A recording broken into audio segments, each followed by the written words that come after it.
What's up everyone, welcome to today's video, welcome to the Video Game Fight School channel. Thank you very much for tuning in. Every Arkham fan needs to see this video that I'm about to show you guys. For some reason, I thought more people would have seen this interview, but apparently it's a very small number of folk that have actually watched this video who are still within the Arkhamverse playing the Arkham games. The video was published about 8 years ago and only has about 179,000 views. And this is a video about Rocksteady actually ending the series for the Arkham games. And this was an interview conducted by Game Informer with Stephen Hill, which is a very pivotal point in understanding possibly some of the things that are going on when you point out, say, maybe to a game like Suicide Squad coming out compared to, say, maybe Rocksteady pursuing another Arkham game. I'll walk through this video and just kind of comment over it, but let's listen to what Stephen Hill pretty much drops on this particular video, because I think it's actually very important that we pay very close attention to it. So before any further ado, let's just jump into it. So why end the trilogy? Why end Rocksteady's run with Batman with this one? That's a good question. I mean, we've been working on it for, I guess, probably 8 years now, and it's a long time to work on it. And we kind of feel like, you know, this is the natural end for the story. It feels like this is a good place to do it. You know, we really want to kind of go out in style. So at this time, according to Stephen Hill, they've been working on the game for somewhere around 8 years. Now, I don't know if they've been working on Arkham Knight for 8 years, but I do know that Arkham City was released in 2011, and then Arkham Knight was basically released in 2015. So thinking about that, you know, you have maybe a 4-year discrepancy in terms of your development time, but I think he was referring more to Arkham Asylum through Arkham, City, and then going to Arkham Knight. So thinking about the space, they had worked on this game for about a total, if I actually want to be much more, I would say, liberal about my timing, I'd say probably about a decade. They'd gathered a lot of experience within the industry, no doubt about that. So Rocksteady already had the goods at this point. But it was very interesting to see that at that time, they were no longer pursuing, say, the whole enterprise of making another Arkham game. But let's go ahead and continue, though. We'll get to some really interesting points here.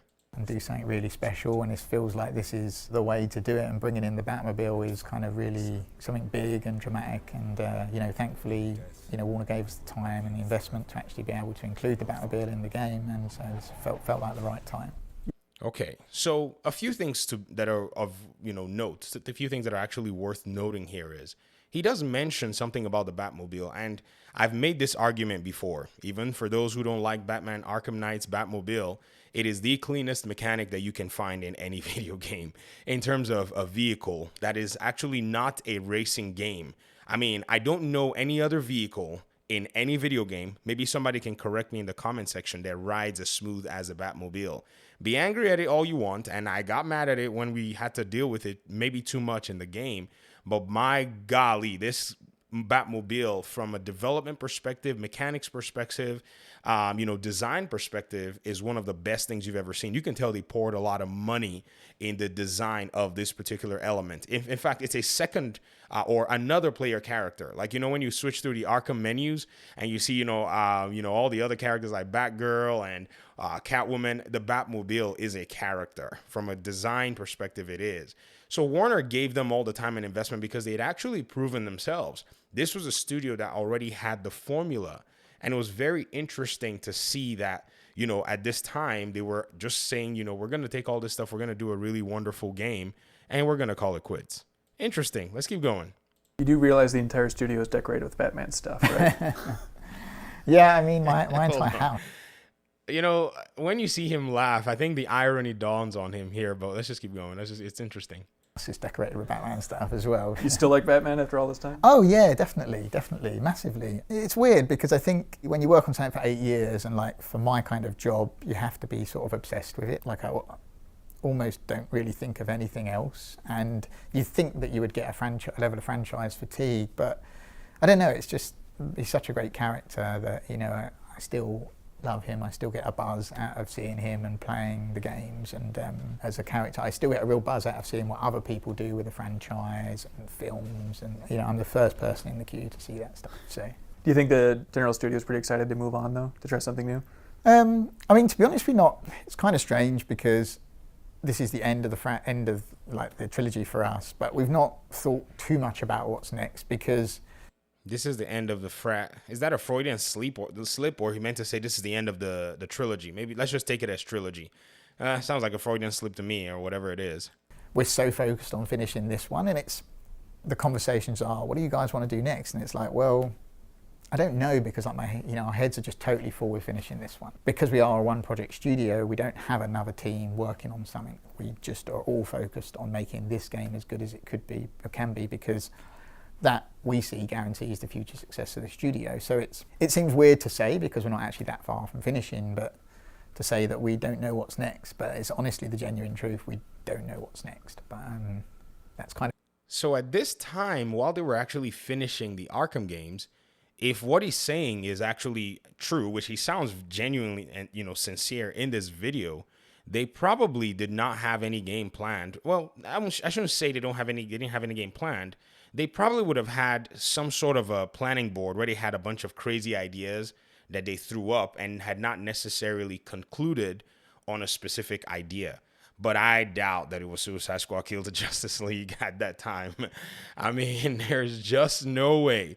Why? Because there was a silent cancellation of a Suicide Squad game years down the road, just a few years down the road in Warner Brothers Montreal. So it's highly unlikely that that would have been on their plate. But let's continue with the interview, and then we'll just continue and talk about a few more things down the road. exciting. You're clearly the licensed game kings at this point. Is that a trend you want to keep going? I don't know really. We never saw it with Batman for sure as a negative thing, because it's such a great universe and it's such a rich universe, and that we always felt like very honoured to be able to work in it. But I don't think that, I think it would have to be the right license that we felt we could, contribute to in that way. But I don't think we necessarily wouldn't do original IP at it either. I don't think there's a conscious decision to do that. But I think whatever it is, it needs to have that kind of richness, that, that level of detail, that lore that, that Batman has. So good luck finding that, I guess. Have you ever heard of Teenage Mutant Ninja Turtles? Interesting that he said that. Good luck finding that, though. Because he understood the gravity and the weight of Spider-Man. He also knew that as a studio that was working with Warner Brothers, there are studios that there are characters that can actually get the job done, but I don't think he had a lot of belief in many of the other characters at that point in time. Again, it's in context about a year before Arkham Knight was released, or a few months. I can't remember specifically. I think the interview used to have a date of publication. Now it just says 8 years ago. And so it's very interesting to see his thought process, or at least hear his frame of mind at that time when he was actually about to release the game. But let's keep going, though. This is really interesting to me. I love watching this interview. It's like a telenovela to me right now. Sounds interesting. Can you rule that out at this Tell me point? more. I can officially rule that out, yes. Okay. So that's the end of the interview. Teenage Mutant Ninja Turtles was not necessarily the game that was actually in the works at that time. I think it's probably obvious right now that what they were doing was just getting the game completed. But here's the thing, too, because if you actually want to interpolate from all of this, it's actually quite easy to do. Well, we can easily go over and say, okay, well, what were, say, the clues that we had as to what game they were making next?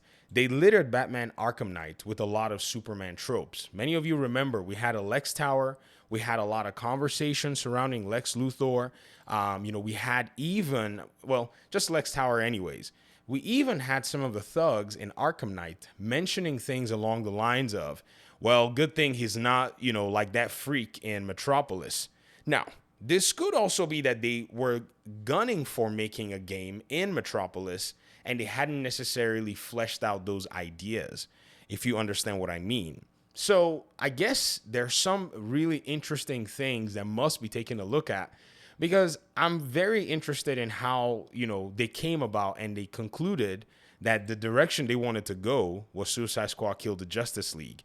There are rumors, and that's all we have, of, say, them getting their titles canceled. Rumors of, say, hold on, let me turn this audio off. Sorry about that.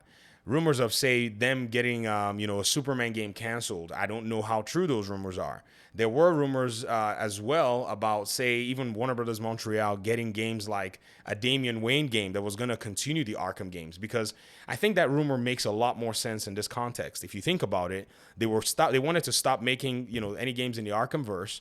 And, Warner Brothers Montreal was like, yo, we have the expertise to work on games for you guys. We made the DLC for Arkham Knight. We worked on Arkham Origins. So I think it made a whole lot of sense that they probably were eyeing something like that. No doubt about that. But Warner Brothers Montreal did not get their Damian Wayne game. It got canceled. So all of this stuff is going on. Warner Brothers leadership is making these changes. I don't know what they're targeting. I don't know what their aim and their goals are. But it's very interesting to see overall in terms of all of this stuff.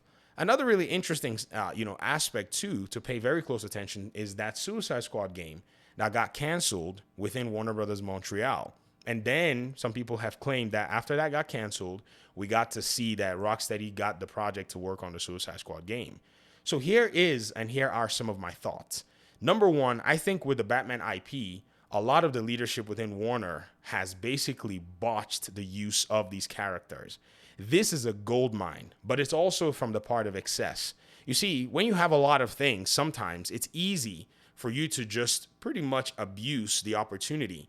And a lot of these folk, I don't know what they're, I don't know the people who were leading Warner at that time anyways. All I know about them is a lot of their business decisions that were just so bad overall. Like, no Snyder Cut. Now we get a Snyder Cut and it opens the door for HBO Max to at least receive some success. Right? Then we, see that they go ahead and start CNN Plus. Yes, CNN Plus. And spend $350 million or so on that project, and it bombs and tanks. You could have put $350 million on the game for The Flash, and you would have had a very good response and be able to at least get more investment to be able to continue the game.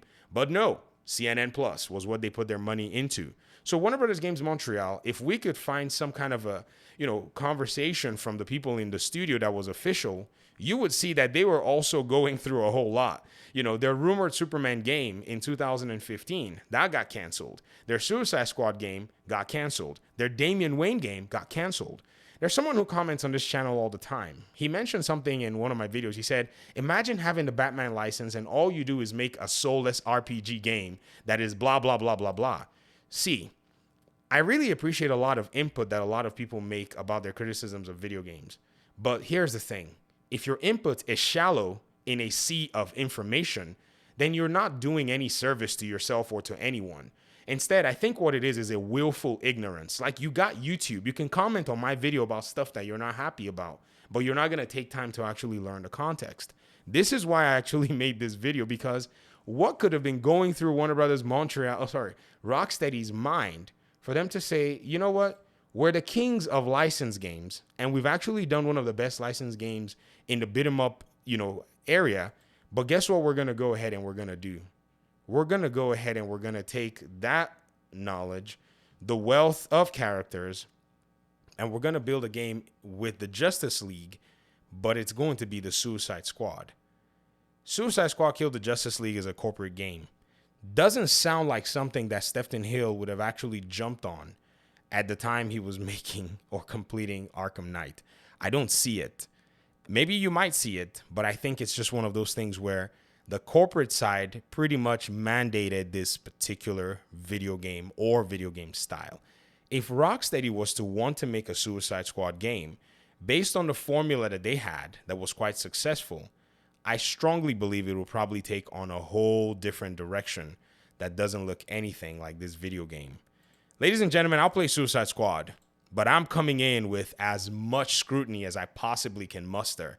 This is how I covered Gotham Knights at the start. Some people just don't know. I was getting 200 views at that point, so some people showed up when I was at like 70,000 views on some videos, and they thought, oh, this guy's been saying all the wonderful things about Gotham Knights. I thought I was going to hate this game, but I ended up enjoying the game for what it was, because context is very huge.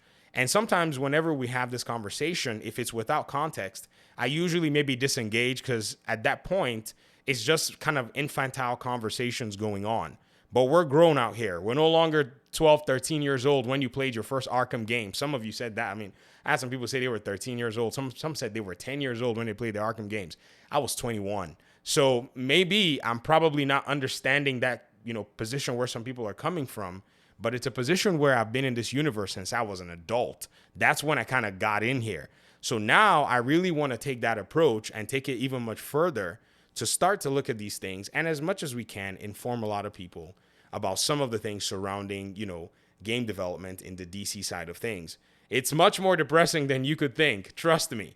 But hopefully we'll be able to see some more stuff, and I'll be able to share with you guys, a little bit more context from things that I've been able to gather and garner knowledge about.